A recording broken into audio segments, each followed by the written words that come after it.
Doctor Zakir, আমাদের অনুষ্ঠান শুরুর আগে আপনি কি পিস টিভির দর্শকদের উদ্দেশ্যে কিছু বলবেন? আমাদের এই ইন্টারভিউয়ের লম্বা সিরিজ আর প্রশ্নোত্তর পর্ব শুরু করার আগে পবিত্র রমজানের উপর a date with doctor Zakir. আলহামদুলিল্লাহ ওয়াসসালাতু ওয়াসসালাম আলা রাসূলিল্লাহ ওয়া আলা আলিহি ওয়া সাহবিহি আজমাইন, আম্মা বাদ। আউযু বিল্লাহি মিনাশ শাইতানির রাজীম। বিসমিল্লাহির রহমানির রহিম। রব্বি ইশরাহ লি সাদরি ওয়া ইয়াসসির লি আমরি ওয়াহলুল উকদাতাম মিন লিসানি ইয়াফকাহু কাওলি।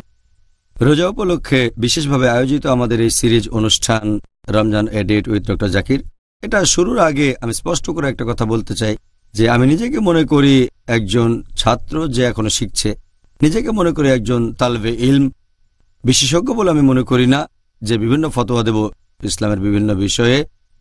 আর এই পবিত্র রমজান সম্পর্কে যদি বলতে হয়, অনেক বিষয়ে মতভেদ আছে, বিভিন্ন বিষয় নিয়ে মতভেদ দেখা যায় বিশেষজ্ঞ আর আলেমগণের মধ্যে। বিভিন্ন মাযহাবের মধ্যে এরকম মতভেদ আছে। পবিত্র কোরআনে রমজান মাসের কথা সরাসরি উল্লেখ করা হয়েছে মাত্র 4টা আয়াতে। সূরা বাকারা অধ্যায় 2 আয়াত 183, আয়াত নম্বর 184, আয়াত 185, তারপর 187। পরোক্ষভাবে আরো কয়েকটা আয়াতে আছে, তবে প্রত্যক্ষভাবে 4টা আয়াতে। তাই বেশিরভাগ নিয়মের ভিত্তি হলো হাদিস। কিছু বিশেষজ্ঞ ব্যবহার করেছেন জয়ীফ হাদিস, কেউ নিয়েছেন মওদু হাদিস, কেউ নিয়েছেন সহিহ হাদিস। আমি এখানে যে উত্তরগুলো দেব সেটা বেশ কয়েকজন বিশেষজ্ঞের দৃষ্টিভঙ্গি অনুযায়ী। আমি শুধু সেই সব বিশেষজ্ঞগণকেই বেছে নিয়েছি যাদের মতামত কোরআন এবং সহিহ হাদিস অনুযায়ী বলে মনে হয়েছে। এগুলো হয়তো দর্শকদের দৃষ্টিভঙ্গির সাথে নাও মিলতে পারে, যেটাতে তারা অভ্যস্ত।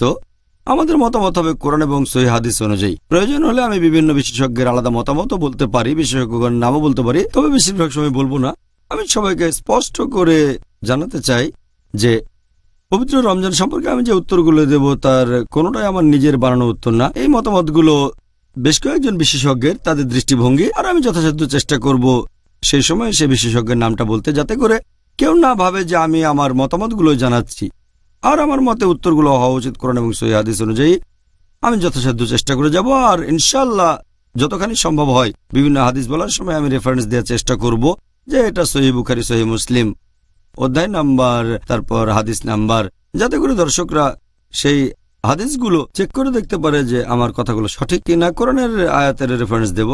সাধারণত আমি উত্তর দেওয়ার সময় এভাবে রেফারেন্স দিয়ে কথা বলে থাকি, যাতে করে লোকজন উত্তরটা জানতে পারে একেবারে খাঁটি উৎস থেকে, কোরআন এবং সহিহ হাদিস। আমার মুখ থেকে ভালো আর সঠিক যা কিছু বেরোবে সেটা আল্লাহর তরফ থেকে বেরোবে, আর আমার মুখ থেকে ভুল বা বেঠিক কিছু বেরোলে সেটা আমার তরফ থেকে আর শয়তানের তরফ থেকেই বেরোবে। তাই শয়তানের হাত থেকে রক্ষার জন্য আল্লাহর কাছে আশ্রয় চাচ্ছি, আর আমি আল্লাহ তাআলার কাছে দোয়া করছি এই সিরিজ অনুষ্ঠান যেন আমাদের সবার জন্য উপকারী এবং দর্শকদের জন্য উপকারী হয় ইনশাআল্লাহ। জাযাকাল্লাহ খায়র।